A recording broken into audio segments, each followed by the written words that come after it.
Welcome, welcome, welcome. How you doing? Very good, very good. So, first, we do the proper introduction. Welcome to the Atlas Performing Arts Center Intersections first annual video podcast. Thank you for So we chose to do this podcast because we wanted an opportunity to talk to artists and performers and patrons to get a good idea about who they are, what they do, and how they're enjoying the Intersections weekend, pretty much. So, you guys are our first guest, and let me leave out. The video podcast is powered by the Napoleon Complex Project, our company, Storytellers, and Foster Web Marketing, with our key senior engineer, Thomas Foster Jr., my man. Yes. So we'll start off with you, young lady, Avi. Did I pronounce that correctly? Yes. If you could tell me your name, the company that you're with, and what you do. So my name is Avi. I'm working here with City at PC. I'm a former cast member, so I'm an alumni. I was in the casts of 2010 and 2011, I think. And since I moved back to DC in the past couple of years, I started getting re-involved with City at Peace as a friendly adult presence, so helping the facilitators and participating in a lot of the activities with our cast members. Pretty cool, pretty cool. Taiwan? Oh, my name is Taiwan Brown. But yeah, so pretty much the same. I'm also a friendly adult presence. I'm the head friendly adult presence. I've been a part of City at Peace so I was in 2013, 2014 cast, 2014, 2015, and 2015, 2016 cast. Then I came by just to support the program as an adult presence, pretty much adult presence to ones that support both the youth and the facilitators. So anytime they need something, I'm there. Anytime like a child might be having distress, we're just there to support. Very good, very good. Amazing, amazing. So how does your art that you presented at Intersections address the concept of where the art world and the real world intersect? We'll go with you. All right, so I think that it bears a bit of explaining about what City at Peace does because it is such a unique structure. And Taiwan, please feel free to fill in. So we basically, it's a year-long program that is led by youth, primarily starting from the ages of 13, and now I think we have cast members up until the age of 25. 24. 24. 24, yeah. 24. Yeah. And we spend the first half of the year working through a variety of different forms of oppression, and we do that through conversations, collaborative conversations, reaching common understandings of different concepts, and then sort of gaining that deeper understanding of the way that those forms of oppression show up in the youth's lives, right, through trust-building exercises, performing arts, writing exercises, and all throughout this process, we're really getting to know each other and our different experiences with these different forms of oppression. So we do talk about, the big ones like racism and sexism, but also heterosexism, colorism, adultism, and a lot of things that really don't appear in mainstream discourse about oppression, and we talk about the different levels as well, so internalized oppression, interpersonal oppression, institutional, structural, and systematic oppression, and through this process the youth are really getting to know each other, and forming an internal culture of every specific cast has its own unique path to understanding. And about halfway through the year, we sort of switch into the building phase. And I don't know, do you want to? Before we jump into, how do you come up with the concepts? Of course, we know what's going on in this day and age where we are, but how do you come up with concepts that pinpoint ones that really relate to the audience as well as the artist performing? So I think that the key with City at Peace is that, so I guess moving into the description of the second phase, and I want to also offer Taiwan the opportunity to speak. Sure. No, but any one of you. I mean, it's just, general question. Okay, so City at Peace base is to teach the youth, able to give them the knowledge and the ability to speak to real life situations in a safe space, as well as help them develop non-violent communication styles, Right. as well as cultural leadership. So from that base, we already have certain standards. So we automatically know in the year we're going to speak about sexism, racism, heterosexism, internalized oppression. Then based off the cast, so whatever they're giving us, we're going to develop the curriculum. Like, if more people want to talk about racism, Yeah. we'll speak about racism more. Right. If more people are like more, more love and sexism, Right. that's going to get more of it to talk about. Right. Because the idea behind it all is to create an original musical. So it can be the same cast. We can have like the next 5 casts be the exact same people, Yeah. but each is going to be different because they're going through life a different year. Right. Another year is smarter. Yeah. Another with more knowledge. Yep. To be able to say, oh, this is what's happening in my life, and this is how I can articulate it. Yeah. And we use the performing arts, singing, dancing, performing spoken word. We use all of that to express it for the cast. Yeah, and it's no, real stories. It's a great opportunity because I think you and a lot of people internalize, there's no age bracket about it. If you internalize less or worse or what, there's no temperature to where how you internalize that. And an opportunity to do the arts is pretty amazing. Yeah. And to answer your question, I think one really key thing is that when we're drawing on the experiences of cast members who are, rooted here in the DMV, they're going to high schools down the street and around the corner, and so these are their real lived experiences that we are weaving together into the story, that they are weaving together into this story. And when we draw from that kind of real life experience, and when we're listening to the lives and stories of people who are from around here, those are inevitably going to be interesting and relevant also to our audience members. So Definitely. I think it's drawing on that truth that cast members are bringing into the room and that they're able to share in a safe space that creates the bulk of the stories that we're telling on stage. So it's Right. And it also helps to bond, like, because it's an idea of like how people are a monolith, like Black people are a monolith. Like, we deal with cross-cultural diversity, so it can be a Black person from New York or somewhere around the DMV. We're also learning how to interact with our own people, and that okay, I grew up in Northwest DC. I probably don't have the same story from someone from Southeast DC. So in that, we can understand each other better, so we can continue on the world as a more functioning individual. Right. No, that's amazing. How does your art that you presented at Intersections address the concept of where the art world and the real world intersect? I know you didn't get the opportunity to answer that. So basically, a lot of the same thing what Avi said. So we address situations that are happening in real time, in real life with certain cast people. And it's so it's a real story, real life.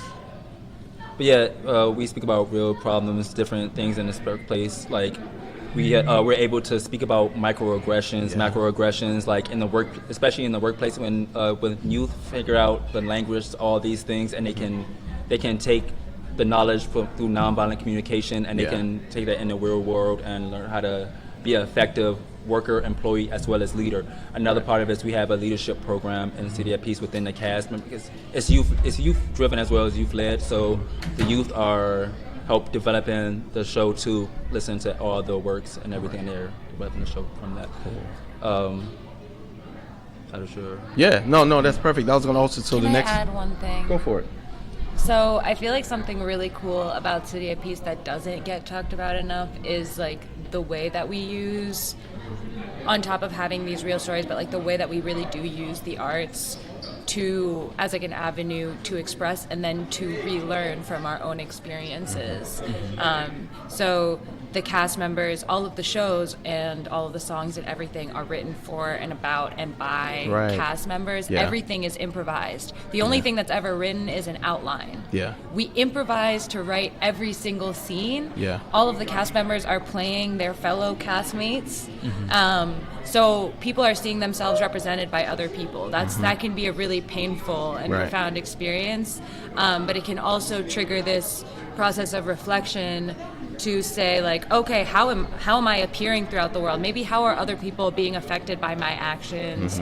And also sometimes seeing ourselves outside of ourselves is this completely new perspective that helps us really push through and move forward. Right. And I'll also say, like, I'm always just so impressed when we're writing the musical numbers, because it is a musical. Yeah. It really is also like improvised from the jump. Yeah, like that's cool. the words are put together in Yeah. the moment. We have a musical director who helps put it to the song. Yeah. But really down to everything, it's like it's really built from the Yeah. ground up by cast members. That's neat. That's really neat. So how did both of you guys get involved and share your inspiration of your work that you're presenting as well? It's a two-part question. So technically, I was told about it in high school or right after high school. I never gave it a second thought personally. Right. Someone tried to get me, and I was like, oh, I'm busy type thing. Yeah. I just completed my associate's degree, and someone reached out to me again. Somebody I went to high school with that gave me the information before. I was like, you know what? I have my day off. Yeah. Let me just go up there to see what it's about. That was 6 years ago. Oh my gosh, I'm old. That was 6 years ago, and I've been back ever since. And you said the inspiration. Yeah, share the inspiration of your work that you're presenting. You sort of kind of touched base on that with parts of the question before, but is there anything in particular? I mean, it's based off so we do process, like we do process work. We speak up, we go through brainstorm, we go define the different factors of oppression, and then based off the youth's lives, that's how we develop the show. Gotcha. That's the inspiration is the youth stories. Gotcha. Makes sense. You? So similar story. I got told about this when I was in high school, but I actually listened, and that was like 10 years ago, Yeah. or something like that. So that was a really long time ago. Right. And at the time, it was a lot of kids. I'm from Maryland, and I went to Blair High School, and there was a lot of kids from my class and from Blair who were here at the time. So yeah, just kept coming back, and I couldn't wait to get reconnected once I moved back. Your inspiration, the work that you're presenting. I know we talked about a couple of things. Yeah. I think one thing that is just so incredible is that, there was a long lapse between when I was involved as a cast member and then coming back. And, went through a lot of changes in between then, obviously. Yeah. But coming back and still realizing, like, all of these lessons, there's never an end to the learning that we're going to be doing, especially with these, For sure. especially with these topics Yeah. and with this kind of like the emotional work that we're doing and the trust building work. And so relearning all the time and learning from young people especially, Right. and just getting to see like really humans and the human experience is so boundless and so deep, and like we have so much within us to share with the world, and seeing people getting to that level where they're sharing with each other and then being able to put that on a stage and present something that's both powerful and also is driving change in the way that people are able to like identify oppression in their lives and tackle it, and share that ability with other people is just that's the way that we are changing. And all of the previous cast members, we are still a really big community, and to see the work that people are doing leaving City at Peace, I mean, so many people have changed their paths. I don't know what you were interested in before, I was a completely but different person. Yeah, and now you're pursuing art and theater in your life. Cool. That's cool. In a completely different way. So it really is like bringing up a generation